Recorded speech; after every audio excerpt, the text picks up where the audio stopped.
muy importante, como son los principios del derecho ambiental, y vamos a utilizar de ejemplo para su aplicación la acción de inconstitucionalidad de la ley 3230. Pero antes, como todas las clases, queremos ponernos brevemente en el contexto que nos encontramos, un contexto de virtualidad, de el tema de Internet que a veces no funciona como hoy día, pero también el primer día de la tercera fase de reactivación económica. ¿Sí? Es interesante observar cómo se están reactivando los viajes interprovinciales, los viajes en avión, los restaurantes hasta el 40%, y el ministro de Interior ha dicho que cada persona es responsable de su salud, que el virus no ha terminado, ¿no? Vemos también que en la lista de actividades reactivadas están las de energía y minas, la agricultura, construcción, manufacturero, comercio y servicios. Prácticamente estamos volviendo a una normalidad cercana a la que conocíamos el 14 de marzo del 2020.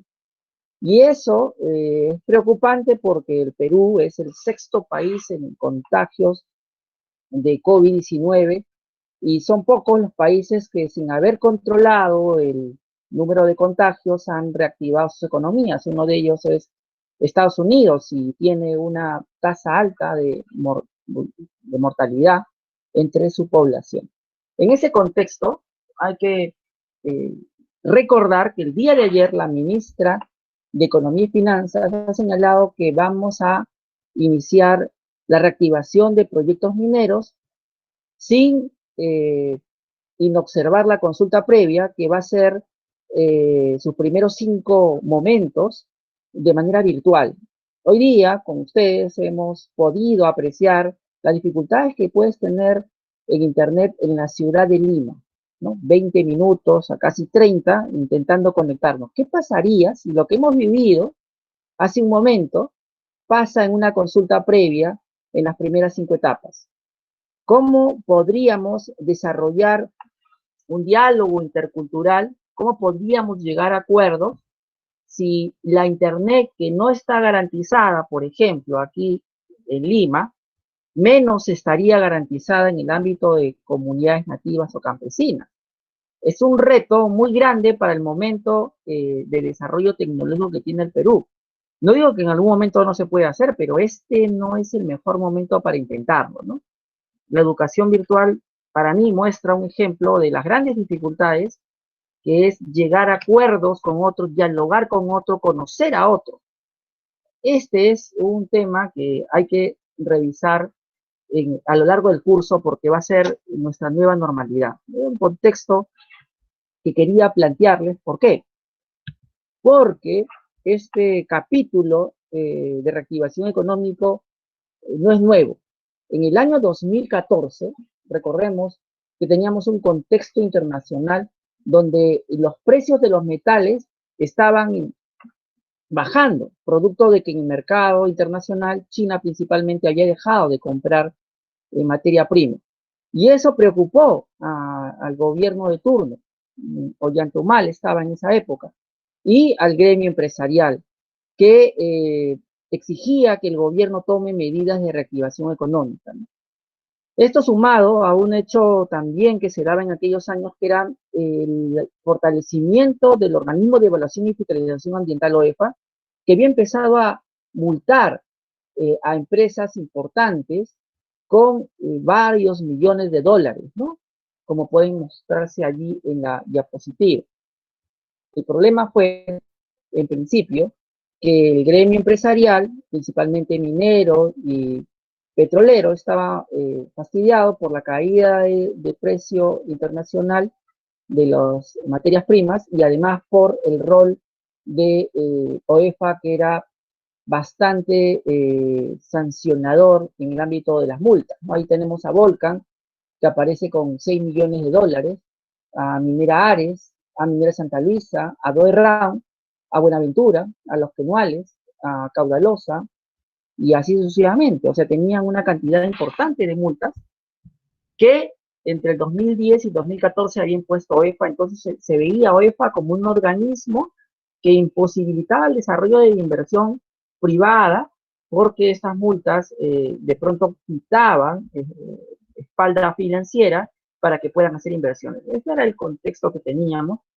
Y aunque resulte hoy día muy difícil de entender cómo podíamos pensar eso, la práctica, esto llevó a crear una ley, literalmente con nombre propio de estas empresas afectadas, en un contexto adicional que se había producido una infracción en una laguna que se llama Chalchecocha, que como pueden ver al lado izquierdo, estaba completamente llena de petróleo. Y que cuando se va a hacer la inspección de parte de las autoridades competentes, la empresa, en ese momento, Plus Petrol, desaparece la laguna, ¿no? Entonces, esos eran los problemas que habían en ese contexto y había una COP20 produciéndose también en aquel año. Será un año 2014 donde el tema ambiental y el tema de reactivación económica estaban en la agenda política. Y en ese contexto se aprueba la famosa ley 3230, que tenía entre sus artículos uno que establecía que se cree un régimen sancionador excepcional para que cuando hay una infracción ambiental que afecte a la flora y fauna y que afecte a la salud humana, pero de manera potencial, no se aplique la multa, sino se apliquen medidas correctivas que de cumplir el infractor, se archivaba el caso, ¿no? Por eso es que este gráfico es interesante, ¿no? Entonces, el ministro de Economía aparece como tirando el tiro libre y estaban amarrados en ese momento OEFA y el ministro del Ambiente. Lo cierto es que el ministro del Ambiente y OEFA en ese momento habían estado de acuerdo con la ley 3230, no se oponían. Ambos defendieron la norma, así que tampoco es el gráfico completamente verosímil, porque en la realidad sí lo apoyaron. Pero las organizaciones de derechos humanos, en abril de 2015, prácticamente casi un año después de la norma que se da en julio del 2014, interponen una acción de inconstitucionalidad que es hacer materia de análisis de la presente clase.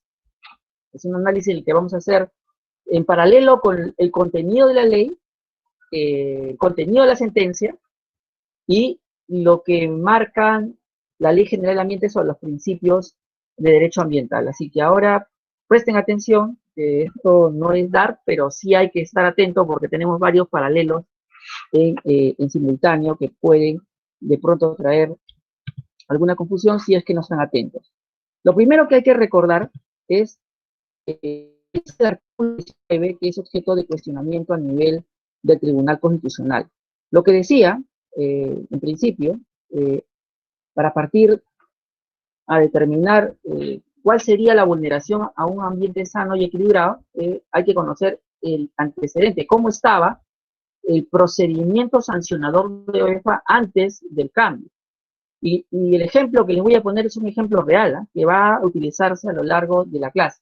Un derrame de petróleo que genera un daño real a la flora y fauna y un daño potencial a la salud y vida humana. O sea, exactamente como el caso de aquí, que estamos viendo hace un momento, por este caso, donde contaminaste una laguna, Chanchacocha, murieron los peces, murió la diversidad biológica, pero felizmente los indígenas no tomaron el agua, pero potencialmente pudieron tomar, le pusieron 20 millones de soles a la empresa infractora, 20 millones de soles, ¿sí? Por contaminar. Ahora, estamos en ese escenario y evidentemente ese es el procedimiento que se siguió, el procedimiento sancionador se abre, que se desarrolla, se declara una responsabilidad administrativa, se multa al infractor y se toma una medida correctiva, que sería pues tratar de devolver las cosas al estado anterior, ¿no? La multa tiene una finalidad, de acuerdo a los lineamientos metodológicos de aplicación de multas de OEFA, que es desincentivar económicamente al infractor al retirarle la ganancia ilícita que tiene al haberse ahorrado los costos por cumplir sus obligaciones socioambientales. Por otra parte, tenemos la remediación ambiental, que está cubierta por la medida correctiva. Esta medida correctiva, evidentemente, va a cambiar de infracción a infracción, pero va a tratar de devolver las cosas a lo más cercano antes de la infracción. Así podemos llegar a la conclusión de que el costo por incumplir de la legislación ambiental sería el costo de la medida correctiva y el 100% del valor de la multa que se haya establecido de acuerdo a la reglamentación de ley. Ese es el escenario antes de la aprobación del artículo 19 de la ley 3230, que molestaba mucho al gremio industrial en ese entonces, 2014.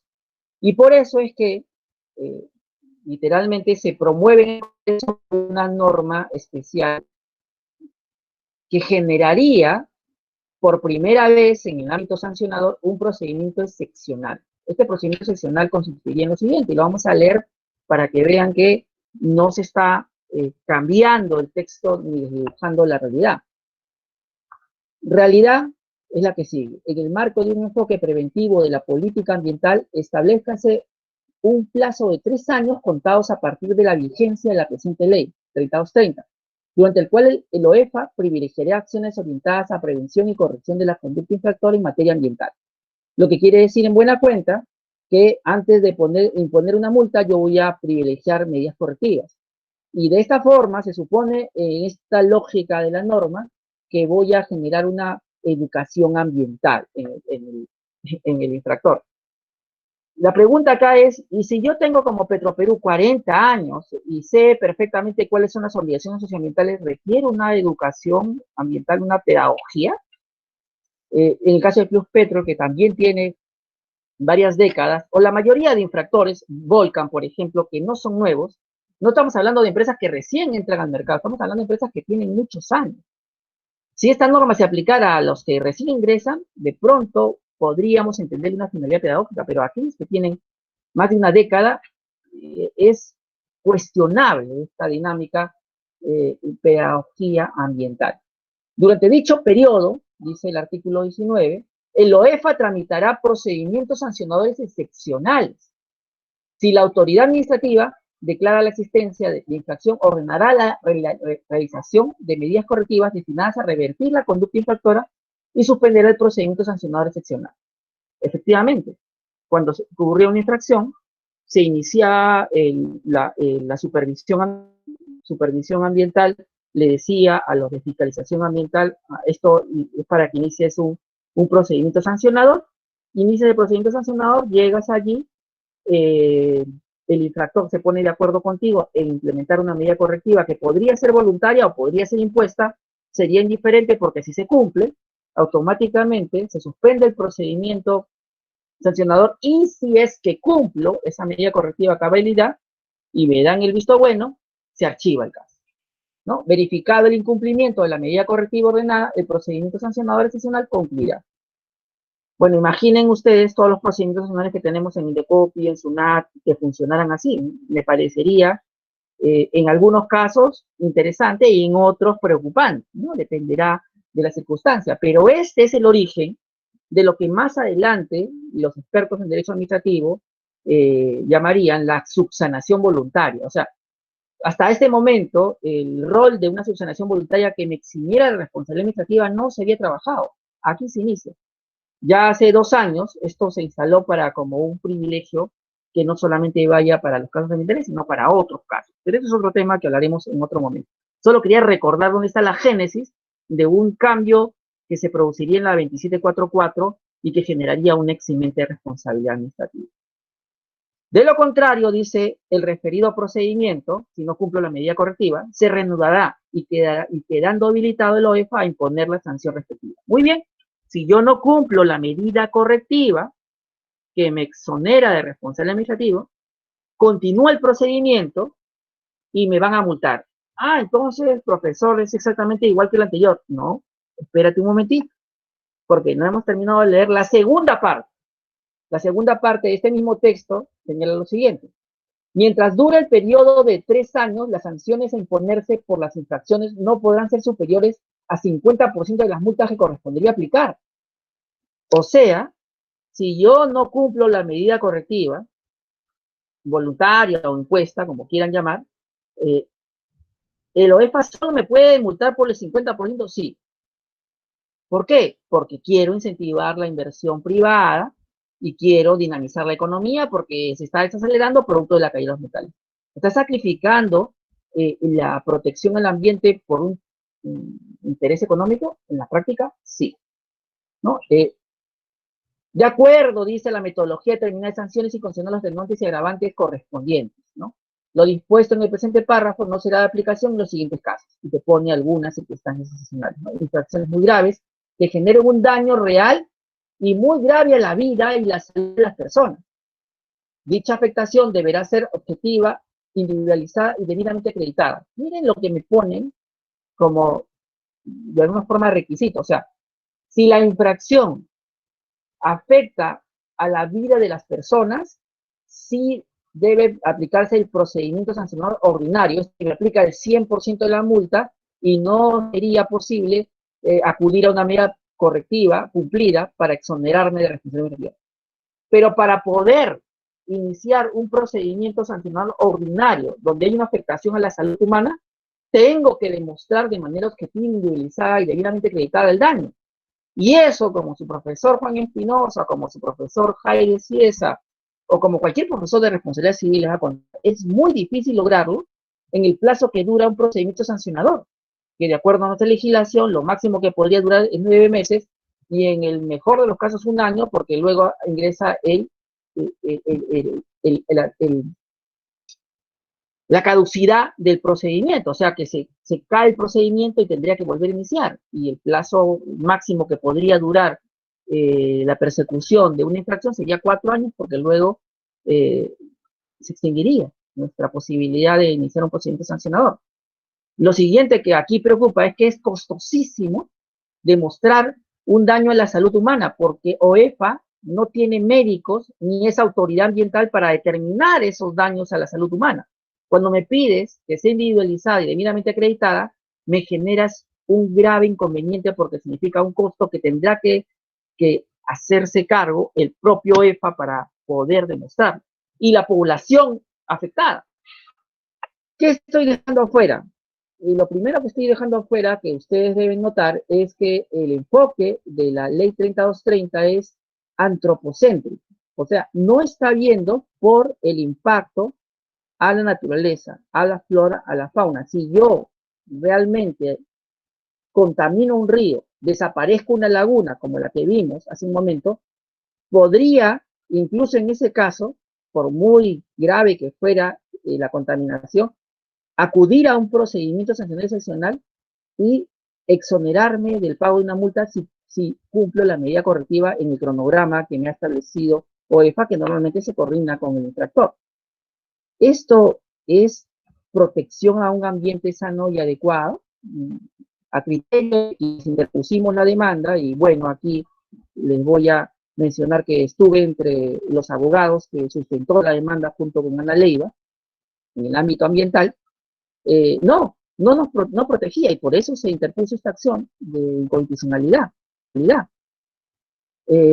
Y las otras causales que aparecen como que no se puede aplicar este procedimiento excepcional son el caso de actividades informales que se realizan sin contar con el instrumento de gestión ambiental o la autorización de inicio de operaciones, y el caso de la reincidencia, pero la reincidencia con una condición, ¿no? La reincidencia entendida por tal condición de la misma infracción dentro de un periodo de 6 meses desde que quedó firme la resolución que sancionó la primera infracción. Todo aquel que ha explorado un procedimiento sancionador sabe que no dura 6 meses, que un procedimiento sancionador en materia ambiental puede durar 1 año, 2 años, 1 año y medio.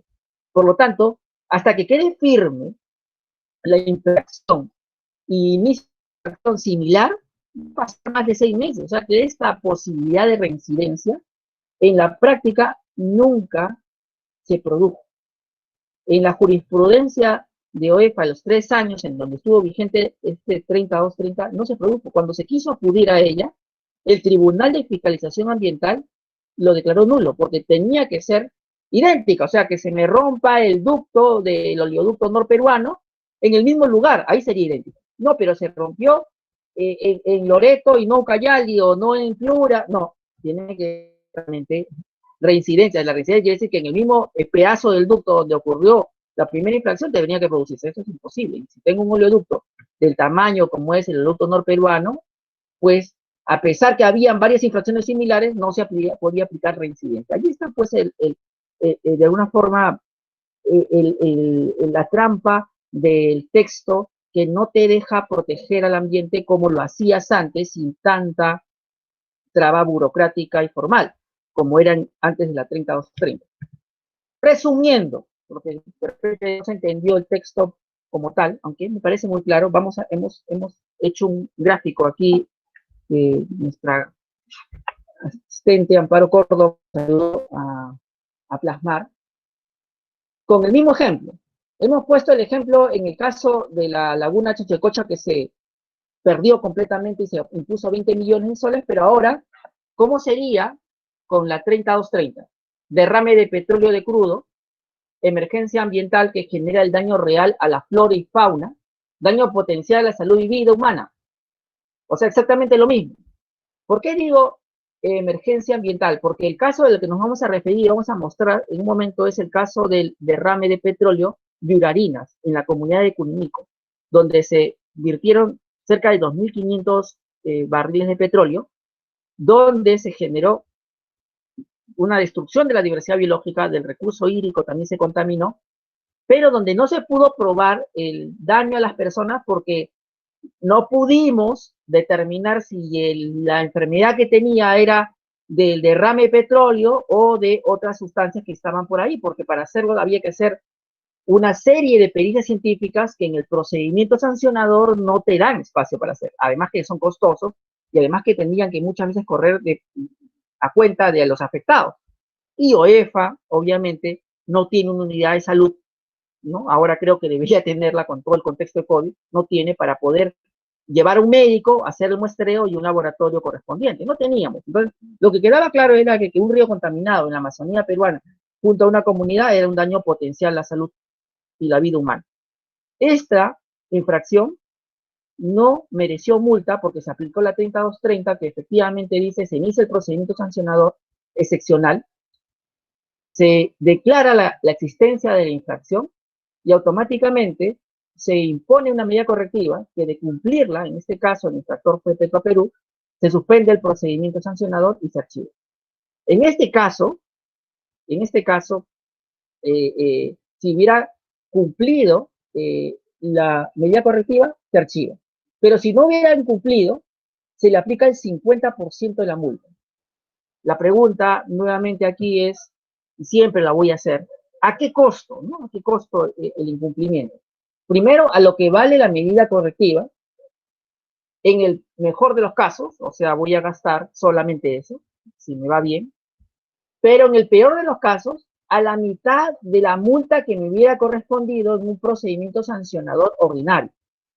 Y entonces, ahora quiero que por chat me digan quiénes están de acuerdo, lo vamos a leer luego, en que este procedimiento sancionador excepcional es idóneo para proteger el ambiente.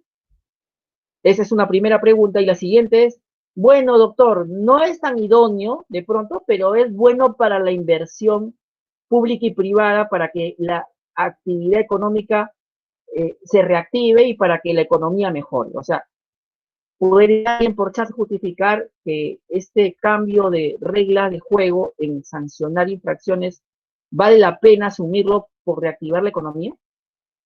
Por cierto, el dato que ustedes pueden objetivamente observar es que en realidad el panorama de la caída de los metales continuó, y a pesar que tomamos estas medidas a nivel de Perú, eso no cambió el mercado internacional. Y esta tendencia a la baja y a un decrecimiento de la economía peruana se vio hasta el año pasado y este año. Por eso es que estábamos allí repunteando en el PBI, que no llegaba al 2, al 3%, porque era una tendencia mundial. No éramos nosotros el problema, que teníamos trabas burocráticas o errores en reglas de economía de mercado. Era un problema mucho mayor, que no podía ser resuelto por la 3230. Bueno, esa es la lectura que da su profesor, pero los animo a discrepar en el chat y poder leerlos también, porque también aprendemos de ustedes. Hay 20 opiniones potenciales que podrían ilustrarnos sobre otra posibilidad.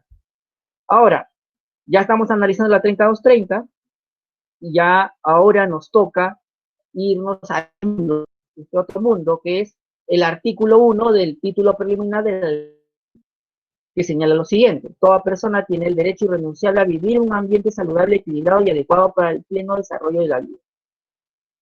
Esta forma de sancionar excepcional que no protege el daño real a la flora y fauna ni el daño potencial a la salud humana, ¿es la mejor forma de proteger el ambiente?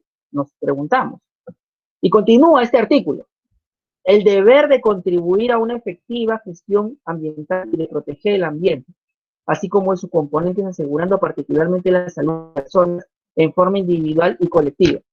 Y nos preguntamos, un procedimiento sancionador que, para que pueda iniciarse en su modalidad más drástica, me reclama un daño a la salud individual objetivo y que esté debidamente probado, considerando las condiciones en que están los afectados y considerando que el órgano de fiscalización ambiental no cuenta con el equipo técnico médico que podría haber estudios, que no tiene un convenio interinstitucional con el MINSA para que los haga. ¿Es acaso protector el artículo 19 con relación al derecho a la salud y al ambiente, si en esas condiciones envía a los supervisores ambientales y a la unidad de fiscalización ambiental a que desarrolle procedimientos sancionadores, cuando de repente el infractor tiene los recursos para poner en duda esos estudios y demostrar que falta información? Y obviamente, si tengo solamente 9 meses en un sancionador o tengo un año como máximo, probablemente no obtenga toda esa información para individualmente, objetivamente, mostrar los daños a la salud humana. Un proceso civil de daño ambiental tarda años, y yo como sancionador lo podría hacer en 9 meses, es la pregunta. Entonces, esto es algo que se discutió en el Tribunal Constitucional. Y continuamos, ¿no? Y la conservación de la diversidad biológica, el aprovechamiento sostenible de los recursos naturales y el desarrollo sostenible del país. A nuestro criterio, el procedimiento sancionador excepcional, al no proteger la destrucción de flora y fauna, afecta el derecho a un ambiente sano y equilibrado, porque le daba consideración cero. O sea, no podía ser multado el hecho de una real desaparición y extinción de una especie. Yo podía exterminar a una especie y probablemente, si cumplía la medida correctiva reintroduciendo una especie parecida, no iba a ser sujeto a multa. Eso es escandalosamente intolerante con aquellos que pensamos que hay una ética al ambiente, a la naturaleza, y que hay una obligación del ser humano de preservar la naturaleza, al menos en un ámbito razonable, ¿no? Por eso es que el artículo 1 fue uno de los que se mostró como que se estaba afectando con este artículo 19, y con lo cual estábamos diciendo que atentaba contra el artículo 2, numeral 22 de la Constitución, y consagra el derecho a un ambiente sano y equilibrado, ¿no? Y también podríamos decir con el artículo 66, que ya hemos visto que también contempla la regla de protección a la diversidad biológica. De parte del Tribunal Constitucional, y ya vamos a ver por qué. Ya vamos a ver por qué. Hasta ahí, Pamela, ¿se escucha bien? ¿Hay una interferencia? ¿Confirma? Sí, está bien, doctor, sí se lo escucha. ¿Ya? Seguimos en este segundo mundo, tercero, seguimos en el segundo mundo, este mundo de las ideas, como diría Platón, y vayamos al artículo 6 de la Ley General del Ambiente. En el artículo 6 se dice lo siguiente: la gestión ambiental tiene como objetivo prioritarios, prevenir, vigilar y evitar la degradación ambiental. Ahí nos quedamos. De acuerdo. Si esa es la misión, ¿cómo es posible que un procedimiento sancionador excepcional tenga sin cuidado la destrucción de la diversidad biológica y el daño potencial a la salud humana? ¿No? Atentaría este artículo 19 contra el principio de prevención, porque contrario sensu, el procedimiento sancionador excepcional estaría autorizando la destrucción de la diversidad biológica a cero costo, salvo la imposición de una multa correctiva, que en el fondo no sería un costo, porque sería una obligación que yo siempre tuve que hacer y a la que tuve que invertir antes de que me dijeran, pero que ya, bueno, tú llegaste y me dijiste que invirtiera y lo voy a hacer en este momento a posteriori del momento en que lo debía hacer. Es lo que dirían en obligaciones, es una mora del acreedor, ¿no es cierto? Pero en esta mora del acreedor no hay intereses ni hay una sanción. Lo tomo como su buena voluntad de que, bueno, felizmente está haciéndolo, y esto obviamente generó el siguiente pensamiento. Análisis económico, alguno me dijo, bueno, hagamos un análisis económico. Si yo soy un titular de un proyecto extractivo y veo que hay esta regla y me resulta de que en un año los costos de monitoreo ambiental, reporte ambiental, mantenimiento de un oleoducto me van a salir como 1.000.000. Pero si calculo que la fiscalización me va a llegar el mes 9 y me voy a ahorrar 9 meses, probablemente podría asumir que mejor lo hago cuando me descubran, cosa que me ahorro 9 meses, porque lo único que me piden es que tome la medida correctiva, más no me están diciendo que lo que no invertí 9 meses lo destine a la remediación ambiental, sino que aplique la medida correctiva. Aquí el punto es que la medida correctiva lo que toma en cuenta es que se remedie las cosas al estado que está y se acerque a lo anterior, pero no tiene la finalidad de la multa, que es retirar el beneficio económico obtenido con el ahorro, por ejemplo, de la obligación no asumida, y a su vez, imponerte un monto adicional para que te desincentive. Porque claro, alguien me dirá, doctor, pero de repente a alguien se le ocurre una medida correctiva que cueste casi lo mismo que lo que se ahorró. Bueno, también sería una ventaja económica al infractor, porque es como que el banco le hubiera prestado a hacer interés, y ya vemos que ni siquiera en reactiva te prestan a hacer interés, o sea, hasta 1% te ponen, o sea, en cualquier caso sales ganando, así sea que la medida correctiva me cueste lo mismo que unos 9 meses, he trabajado ese dinero y no lo he invertido cuando debía hacerlo. ¿Y eso qué problema? Por eso puede ser algo bueno para mí. El problema es que en esos 9 meses de no mantenimiento de un oleoducto, por ejemplo, podría haberse producido un derrame de petróleo, y allí eso sí no se puede remediar, hay daños irreparables, ¿no? La destrucción de una especie o la muerte de especímenes, ya no vamos a devolverlos a la vida. En este caso, es lo que ocurrió. Muchos infractores tomaron la decisión de no hacer las medidas en su oportunidad, y en buena cuenta ocurrieron desastres ambientales que ya veremos más adelante con algunos ejemplos. Pero el análisis económico aquí sí se aplica, pero se aplica en perjuicio del ambiente. Ellos se van a ahorrar dinero y lo pueden utilizar en inversión. ¿A qué costo? Siempre les gusta eso. ¿A qué costo? ¿Vale la pena que la sociedad pague ese costo? A nosotros no parece, pero sus, mejor dicho, sus comentarios. ¿Qué piensan del artículo 4 del título preliminar de la ley del ambiente? ¿Se generaría el artículo 19? ¿Vulneraría la PAMEL? ¿Qué dicen? O sea, el chat, a ver sus comentarios. Y si alguien defiende esto, no lo defiende. Estamos en clase, en cátedra, y yo respeto las opiniones, porque te ayudan cuando alguien piensa diferente a ti, ayuda a mejorar tu argumento. Y esto mejora su argumento cuando yo le digo yo. Entonces, eso ha sido los abogados que hacen en el debate, ¿no? O no bien, que ha ganado varios campeonatos. Hay que debatir. Así que aún en contra, puede opinar. Cuando no sea posible, es el principio de protección contenido en el artículo 4 del ley del ambiente, cuando no sea posible las causas que la generan, se adoptan las medidas de mitigación, recuperación, restauración o eventual compensación que correspondan, que suponen resguardar los bienes ambientales de cualquier peligro que pueda afectar su existencia. El papel del Estado, dice el Tribunal Constitucional, no solo supone tareas de conservación, sino prevención. La protección del medio ambiente no es solo una cuestión de reparación frente a daños ocasionados, sino, y de manera especialmente relevante, de prevención para evitar que aquellos no sucedan. Entonces, por un lado, tenemos que el texto de la ley generalmente dice la prevención implica evitar que ocurran potenciales daños, ¿no? No asumir daños intolerables, ¿no? Ni riesgos intolerables. Pero por otra parte, el tribunal cuando dice, oigan, el principio de prevención importa fundamentalmente evitar un desastre ambiental, ¿no? Y tomar todas las medidas necesarias para que no ocurra. Entonces, tanto el Tribunal Constitucional en su sentencia 04804-PI/TC como la 018-2001-AI/TC, como el propio texto de la Ley General de Ambiente, estaban de acuerdo que la prevención importa tomar todas las medidas necesarias para que no ocurra una infracción que destruye el ambiente que dañe la salud de las personas. Sin embargo, el procedimiento sancionador excepcional tiene otra lógica.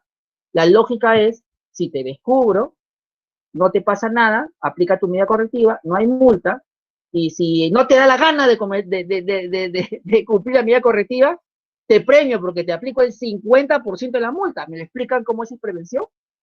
Si hasta el último momento usted está haciendo como un niño malcriado al titular de una actividad riesgosa porque le aplico el 50% de la multa.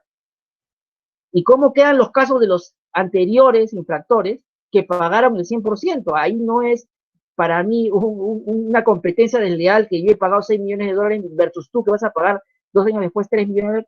¿Cómo es que compito con alguien que el Estado le bajó la valla solamente por 3 años, justo cuando yo ya estaba acá 10 años compitiendo de igual a igual? No me parece justo. Yo creo que también algún titular de una actividad que haya sido multado podría haber interpuesto con las 5.000 firmas correspondientes una acción de inconstitucionalidad porque les afecta, ¿no? O una acción de amparo.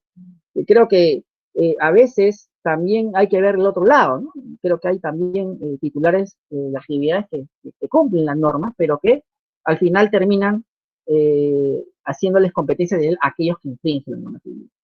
Sigamos en este mundo llamado principios de derecho ambiental contenido en el artículo 8º del título preliminar de la Ley General del Ambiente. Toda persona natural o jurídica, pública o privada debe asumir el costo de los riesgos o daños que genere sobre el ambiente. En buena cuenta es lo que le gusta aquí a un compañero de ustedes que me hablaba de análisis económico. Claro, doctor, pues, o sea, si yo genero un daño a la sociedad, debo pagarlo. Si yo genero un riesgo socioambiental al ambiente, debo pagarlo. En este caso, si yo estoy generando un riesgo por no tomar las medidas de prevención, no cumplir mis obligaciones contenidas en el impacto ambiental, evidentemente, la interpretación sería que lo que dije esas medidas durante el se iba a hacer y no hacerlo también, eso es intervención de costo. Ese ya es otro, se llama responsabilidad ambiental. Doctor, disculpe, ¿podría repetir si se entrecortó, por favor? Ah, perdón. Ya, vamos de vuelta. Vamos a ver nuestro dispositivo. Vamos a volver en el tiempo. No dije nada. Volvemos al principio de internalización de costos. Y veamos que tenemos un escenario. Uno, el escenario de la ley 3230, para el cual no se aplica el principio de costos, sino se aplica un principio de prevención al patrimonio del inversionista, que en caso que haya una infracción lo protejo en la medida de que le aplico el eximente de responsabilidad administrativa cuando descubro una infracción, si es que cumple su medida correctiva, y luego, si es que no quiere cumplir su medida correctiva, a lo más el 50% de la multa. O sea, la lógica del artículo 19 de la 3230 no es de intervención de costos, sino es de prevención a daños al patrimonio del inversionista que éste debe usar para poder reactivar la economía. La lógica del principio de intervención de costos establecida en este mundo llamado el artículo 8º de la Ley General del Ambiente en su título preliminar es otra. Dice, toda persona natural o jurídica, pública o privada, debe asumir el costo de los riesgos de daños que genere sobre el ambiente. Eso significa que yo invierta en el cumplimiento de las obligaciones contenidas en mi estudio de impacto ambiental, que yo cumpla los límites máximos permisibles, que cumpla toda la normatividad que impide que genere un daño al ambiente.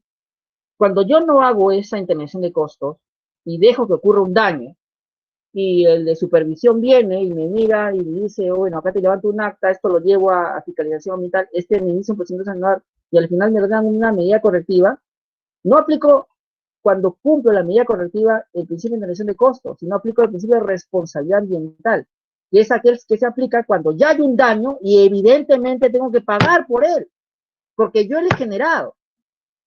Aquí aplico lo que Jairo, Ciesa y Juan Espinosa señalan, básicamente una responsabilidad quiliana porque de repente el daño lo genera alguien con el cual no tenía contrato, o una responsabilidad de carácter objetiva porque la actividad que yo hago es riesgosa y tengo que pagar, pero ya es otro principio. Es un principio que refiere a que cuando comete alguien un daño, debe pagar por por el impacto que genera. En cambio, la intervención de costos es ex antes. Antes que ocurra el daño, tomar un presupuesto para prevenir. Profesor, ¿y dónde dice eso? ¿Usted se está inventando? No. En el segundo párrafo del artículo 8 del título preliminar de la Ley General del Ambiente dice lo siguiente: el costo de las acciones de prevención, vigilancia, restauración, rehabilitación, reparación y la eventual conversión relacionados con la protección del ambiente y de sus componentes de los impactos negativos de las actividades humanas debe ser asumido por los causantes de dichos impactos. O sea que si yo causo un riesgo, aunque no sea un daño, debo pagar las acciones de prevención, vigilancia, y si eso no lo he hecho, porque no me dio la gana, yo quería recién hacerlo cuando ocurrió un daño, pues he violado el principio de costos. Y si he violado el principio de costos, he violado el derecho de intervención de costos, está articulado bien equilibrado. Y está en la Declaración de Río 92 que vimos la semana pasada. Recuerda, este no es un principio del Perú, es un principio mundial. Ahí es donde nosotros vemos una inconsistencia de la 3230 porque o sea, rompe el esquema que protege al ambiente. Ya me tumbé el principio de prevención, ya me tumbé el principio de derecho ambiente sanitario, ya me tumbé el principio de sanitario. ¿Quieres tumbar el artículo 19 de la 30 no es suficiente? Y él me dice, nunca es suficiente, profesor. Falta.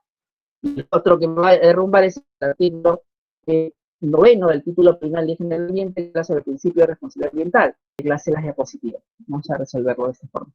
Bueno, para cerrar la reflexión, el artículo 19 de la 3230, en el fondo tiene una lógica de responsabilidad ambiental porque prácticamente espera que ocurra un daño y luego que responda el titular del proyecto, y a partir de ahí inicia un sancionador pues excepcional y de pronto quizás un poco disuasivo, pero a la mitad de lo que era el anterior. Eso generó un caso emblemático, que es este de acá, el caso del derrame en Urarinas en el 2014. Este es un caso real y el expediente está allí y quizás alguno de ustedes quiera hacer su tentación de grado o su tesis, porque es un caso muy bonito. Es el caso en el cual se aplica por primera vez el artículo 19 de la 3230 y su profesor ahí está llevando el caso y se mete como tercero interesado. También es otra historia que en otro momento contaremos, pero que, como ven en las humillas, se declara la existencia de responsabilidad administrativa en la empresa de petróleos Petroperú por la connotación de la infracción. ¿Qué infracción? El incumplimiento de su programa de adecuación y manejo ambiental por no realizar acciones de mantenimiento. Por Dios, o sea, ¿cómo es posible que a alguien que no ha realizado mantenimiento a una infraestructura tan peligrosa como un oleoducto no lo multes y solamente le permitas que arregle su oleoducto y que allí queda todo? Bueno, eso ocurrió en el Perú, ¿no? Incluso el artículo 3 señala lo siguiente: informar a Petroperú que las medidas correctivas de cumplirse, se suspende el procedimiento sancionador. Y abajito dice, en aplicación al artículo 19 de la ley 3230. Les estoy viendo un caso real, no es inventado, es absolutamente verídico. Y eso trajo como consecuencia algo mucho más grave. En el año 2014, en noviembre, se produjo otro derrame justamente por falta de mantenimiento en la comunidad de San Pedro. Luego, entre enero y febrero del 2016, se produjeron otros dos derrames, que serían los casos de Chiriaco y Morona. Luego ahí nomás ocurría el de Barranca. Y luego no sigo porque me falta la clase para decirle los 50 derrames que han habido en los últimos 5 años. Ese es el contexto. El contexto es que en realidad el titular de un proyecto se aprovechó de esta permisibilidad en la protección del ambiente a través de un sancionador y cometió más infracciones. ¿Qué dijo la presidenta de OEFA en el año 2017 ante el Congreso de la República? Dijo lo siguiente: dijo que en el ámbito de electricidad, antes de que se aplique la ley 3230, solo el 4% infringía la legislación ambiental. Con este cambio, el 33% de titulares infringieron la normatividad. En el ámbito de hidrocarburos se señalaba antes de un universo de 100, 24% incumplía las normas de los fiscalizados. Ahora es 71%. En el ámbito de industria, antes no teníamos infractores, ahora son el 86%. En el ámbito de minería antes solo era el 10%, hoy día son 37%. En el ámbito de pesquería antes era el 2%, ahora es 76%. Y les voy a pasar las diapositivas, que merecen verlas. Y ahí la presidenta de OEFA diciéndote esto en el Congreso de la República, donde finalmente se aprueba la derogación de la ley 3230. El problema es que nunca se promulgó ni se publicó en el peruano, pero se aprobó en el Pleno. Cosas que pasan en el Perú. Pueden verificarlo en internet. Ahora, ya vamos a pasar al siguiente mundo, ¿no? Que vamos a decir la sentencia misma. Hemos explorado primero qué dice la 3230, primer escenario, luego qué dice la Ley General del Ambiente, y luego finalmente tenemos que dar lectura muy breve a la sentencia de Tribunal Constitucional que dice lo que a continuación indica. No debe ignorarse que toda política pública, más allá de los intereses o bienes que resguarde, debe cumplir una finalidad de suyo pedagógica. Ello no se logra colocando sanciones como única posibilidad, sino fomentando comportamientos adecuados y estableciendo fórmulas intermedias que solo de ser desacatadas pueden legitimar una actuación radical y definitiva. Nosotros estamos pidiendo que el procedimiento no sea mucho más duro de lo que era, sino era el mantenerlo el que estaba siempre. Sin embargo, para el Tribunal Constitucional, el sancionador como lo teníamos no incentivaba la actividad económica, ¿no? Y que debíamos generar un sancionador que cumpla una finalidad pedagógica. O sea, olvidándose del principio de prevención, olvidándose de la intervención de costos, olvidándose de los principios que hemos mencionado, aplica el criterio de lo pedagógico, la educación ambiental. Y continúa, fundamento 11. Por los demás, y es pertinente mencionarlo, a propósito del presente control, la norma en materia de procedimiento ni siquiera ostenta una naturaleza permanente, sino que comporta un periodo de aleccionamiento, en ese caso es solo de 3 años. Ello, en pocas palabras, significa adentrar a los administrados a un comportamiento en pro del respeto al medio ambiente durante lo que podríamos denominar una fase estrictamente pedagógica. Transcurrida la misma, ya no podrá alegarse para nadie el desconocimiento de la ley y las sanciones serán utilizadas en todos sus alcances. ¿Perdón? O sea, estamos hablando de que no estás aplicando esta 3230 para empresas que acaban de entrar al mercado, empresas que tienen décadas en el mercado.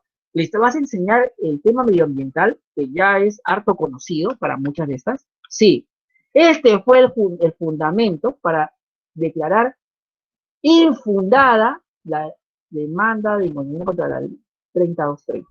Me parece absolutamente escandaloso que el tribunal se haya prestado a intereses políticos y económicos y no haya resuelto, sin siquiera mencionar al menos una vez, un principio ambiental o una norma ambiental. Simplemente razona sobre la base del sentido, entre comillas, común de ellos y parece querer educar a alguien, pero no la realidad misma, ¿no? Cabe, asimismo, dice el tribunal en su fundamento 12, considerar que incluso y pese a promoverse esta fase estrictamente pedagógica en pro del medio ambiente, en verdad en pro del medio ambiente, cuando no estás protegiendo a la flora y fauna de un daño real, cuando estás dejando que ocurra lo que Petroperú ha hecho en esos 3 años, sí, para ellos es en pro del ambiente. Y como se ha dicho, es solo temporal, o sea, puedo destruir por 3 años el ambiente y es pedagógico, ¿no? Para que aprendas. La misma norma prevé supuestos en los que de ninguna manera se dan recibo de eventuales beneficios en la sanción que haya de imponerse a la administración, y pone los casos que yo les he puesto, ¿no? Que ya no voy en el caso mencionar. Esto tiene una referencia directa con la actualidad. El actual decreto legislativo 1500 establece un artículo 8 sobre procedimientos de fraccionamiento, aplazamiento, exigibilidad del pago de multas impuestas por OEFA. ¿Y qué dice esto? Dice fundamentalmente que va a haber un periodo en el cual yo no voy a exigirle las multas a los titulares de proyectos que hayan cometido infracciones, ¿no? De todo el año 2020 no voy a poder ejecutar esas multas. Y en algunos casos, hasta julio del 2020. ¿Cuál es el problema para el profesor? Vean, si la infracción es daño grave a la salud de las personas, he enfermado y quizás he traído muerte a alguien, me parece que no deberías suspender el cobro de la multa porque el daño ha sido muy grave. Si has destruido un ecosistema, has contaminado un río por los próximos 100 años, me parece que no deben suspenderte la multa. Pero no, esta regla aplica para cualquier infracción, incluso las muy graves. Ahí está el error. Claro, algunos me dirían, pero si no aplico para las muy graves no tendría sentido porque ahí están los millones de dólares o soles que van a invertirse en inversión. ¿Pero a qué costo? ¿Cuál es mi ética ambiental? O sea, ¿puedo intercambiar la salud de una persona y el ambiente en aras de la dinamización de la economía? Sí, profesor. Bueno, yo no estoy de acuerdo. Ahí está nuestra discrepancia con algunos de sus compañeros que a veces discuto, converso amigablemente. Esto sobre el artículo 19 de la 3230. ¿Alguna pregunta breve, por favor? Pamela, Bianca, Alexander, ¿me preguntas o no me escuchas? Profe, yo quería saber si es que la resolución del Consejo Directivo de OEFA, que también establece una cierta mitigación de multas según la oportunidad en la que tú declares tu propia responsabilidad, se complementa con esto, o son dos regímenes aparte, porque la resolución del Consejo Directivo es del 2017, es decir, durante la vigencia o ya terminando la vigencia de la ley que usted que está comentando ahora. Es una excelente pregunta de Juan Alexander Carranza que yo les pido, tomen nota, por favor, ahí unos se están retirando, no, porque no les muestren los dibujitos, usted no deja de aprender, escuche mi voz y concéntrese. Vea, el fenómeno de la subsanación voluntaria le explico en un libro que vamos a compartirles, que se llama El procedimiento sancionador ambiental, pero aquí les traigo la respuesta que quiere su compañero.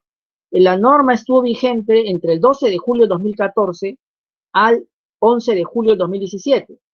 Si ustedes recuerdan, porque seguramente han llevado clases con Rojas Leo, con Morón, Urbina, con alguien de los expertos de procedimiento administrativo, con Danos, el cambio de la 2744 ocurre en fines ¿de qué año? ¿Recuerdan?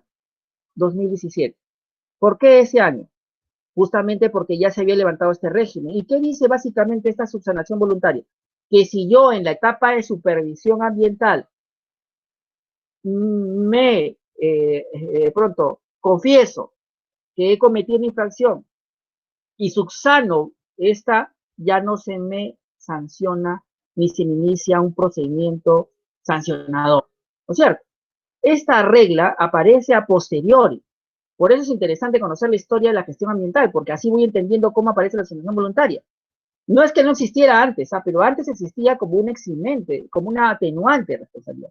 Ahora, en el cambio que viene luego de la caída de los efectos del artículo 19 de la 3230, se incorpora en la propia Ley General de Procedimientos Administrativos, General de Procedimientos Administrativos, este cambio, el que tú mencionas. Y eso luego se recoge en el ámbito de OEFA. OEFA, recuerda, se rige por la 2744 y lo único que hace es recoger ese texto, pero cuyo origen en pronto estaría en el artículo 19 de la 3230. Esa es la explicación a tu interrogante. Ahora pasemos, para en estos 10 minutos que nos quedan, a la parte final y rápidamente el desenlace de este caso. El otro artículo que se cuestiona de la 3230 es el artículo 20 de la ley, porque establece que ya no va a ser el propio Ministerio del Ambiente al que cree zonas reservadas. ¿Qué es una zona reservada? Una zona reservada es ese espacio natural que no se tienen estudios suficientes para saber si va a ser un parque nacional, un santuario nacional o una reserva comunal, pero se sabe que hay diversidad biológica importante. Y entonces, mientras determino, por estudios científicos, biológicos, etcétera, te declaro área protegida. Mientras estoy haciendo los estudios. Y esto puede demorar 5 años, a veces mucho más. Esto antes lo declaraba directamente el Ministerio del Ambiente, por una resolución ministerial. ¿Qué dice el artículo 20? No, ya no va a ser el Ministerio del Ambiente, sino va a tener que ser con un decreto supremo, con el voto aprobatorio del Consejo de Ministros. ¿Qué significa eso? Significa que va a haber otros sectores como energía y minas, como producción, como defensa, etcétera, que van a opinar sobre la conveniencia o no de crear una nueva área protegida, que de repente allá hay hidrocarburos, allá hay minería, allá hay recursos forestales, y se van a oponer, como de hecho había ocurrido durante años, antes de crear el MINAN, cuando existía el INRENA, donde me tocó trabajar, y no se creaban áreas protegidas porque había una oposición de los sectores de producción que veían una pérdida de espacio para poder aprovechar recursos naturales. Y luego de años se estableció una área protegida. Por eso es que cuando se crea el MINAN, se establece como una facultad que ya dejemos de entrar a este conflicto que a veces nunca acababa, y directamente el MINAN, como autoridad en áreas protegidas, cree la zona reservada. Pero no, como recordemos, estamos en una época de reactivación económica en 2014, muy similar a esta. Se señala que el Consejo de Ministros dé voto aprobatorio a la creación de estas zonas reservadas. ¿Eso qué generó? Que hasta la fecha, del 2014 al 2020, no haya una sola zona de reservada creada. Ninguna zona reservada creada. Se demostró la tesis que los abogados dijimos ante el Tribunal Constitucional. Hasta antes de la 3230 se habían creado al menos 5 zonas reservadas. Después de la 3230, ninguna. Eso no es casualidad. De entre el 2011 al 2013 se crearon más zonas reservadas que en los 5 años anteriores. Y ahora, 0.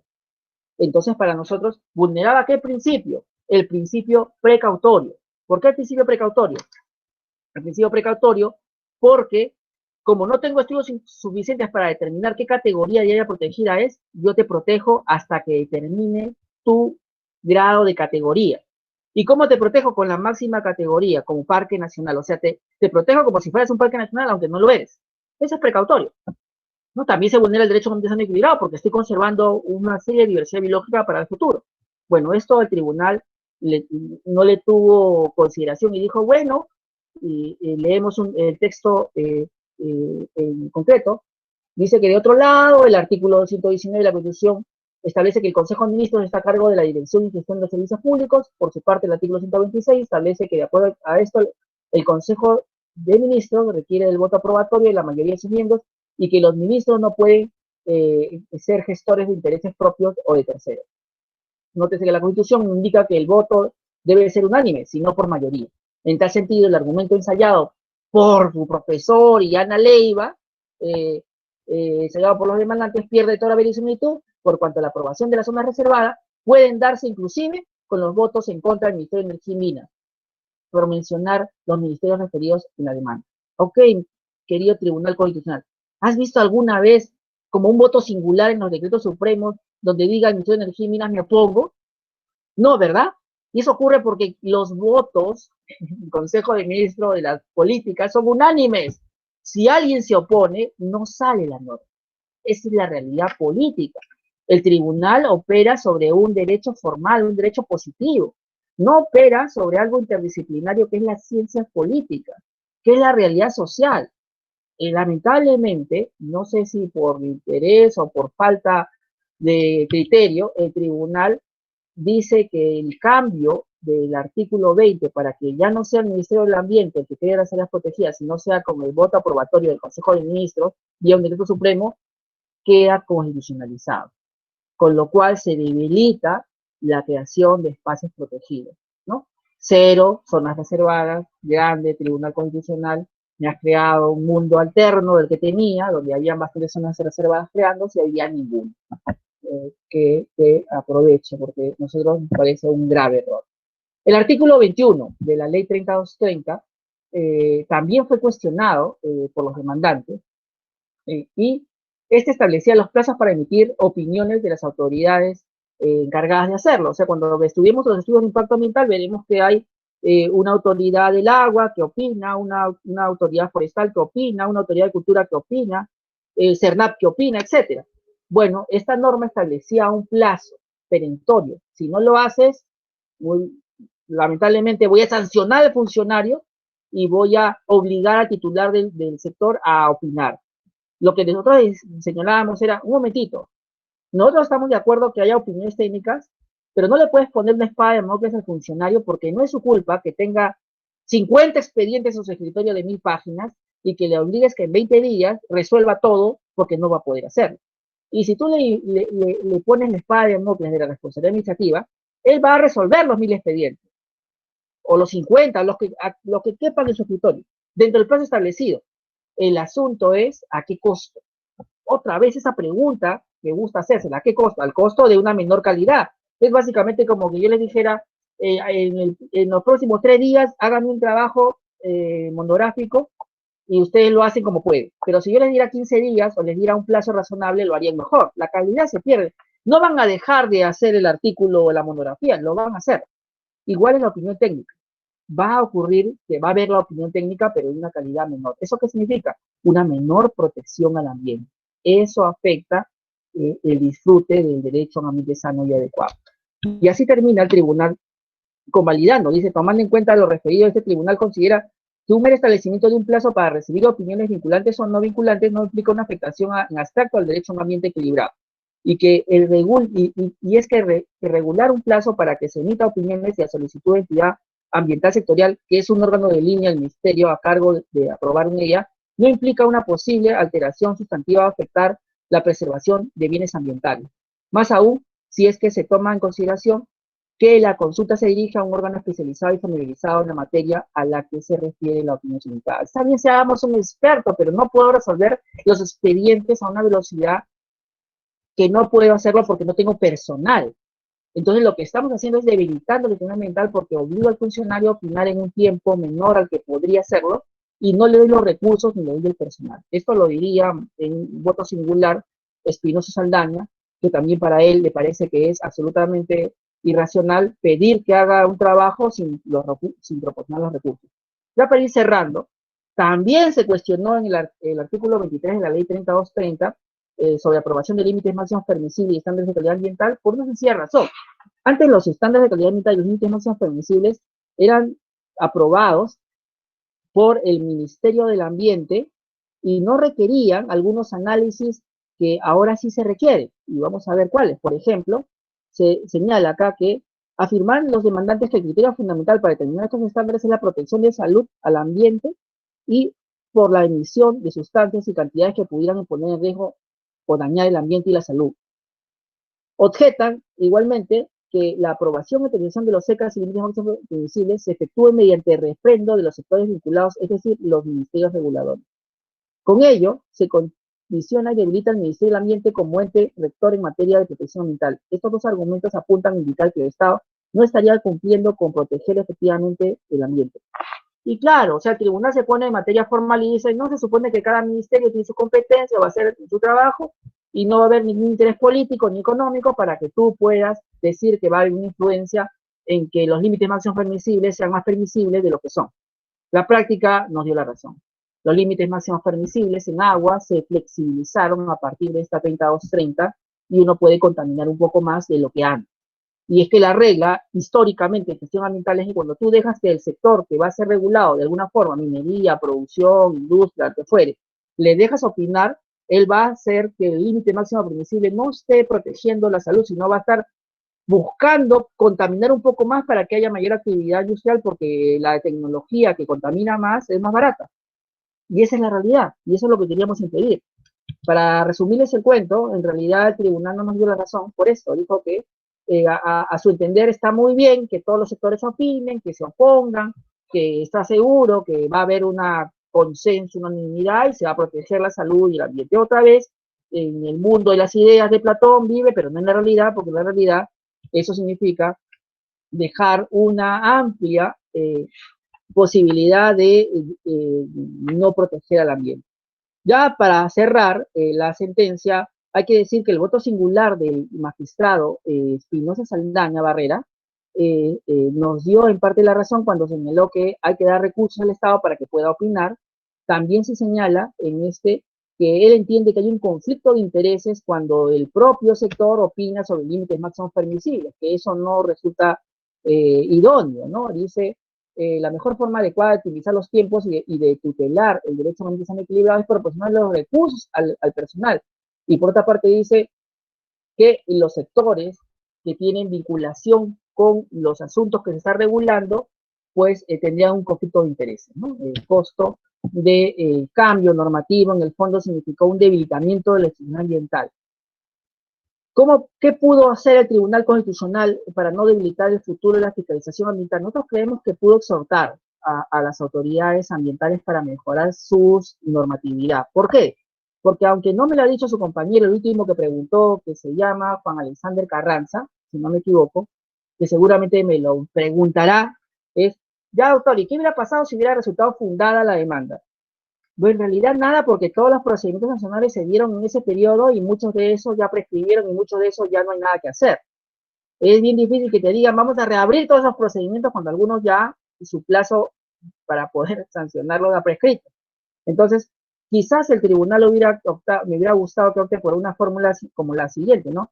Que el Ejecutivo, el Poder Legislativo, no vuelva a incurrir en una desprotección al ambiente y que se tome en cuenta los principios ambientales y que evite procedimientos sancionales excepcionales, porque de esa manera no se incentiva la economía, sino todo lo contrario, se generan daños ambientales que finalmente repercuten en la economía del país, porque cuando se rompe un oleoducto, cuesta al Estado repararlo. ¿Quién creen que lo repara?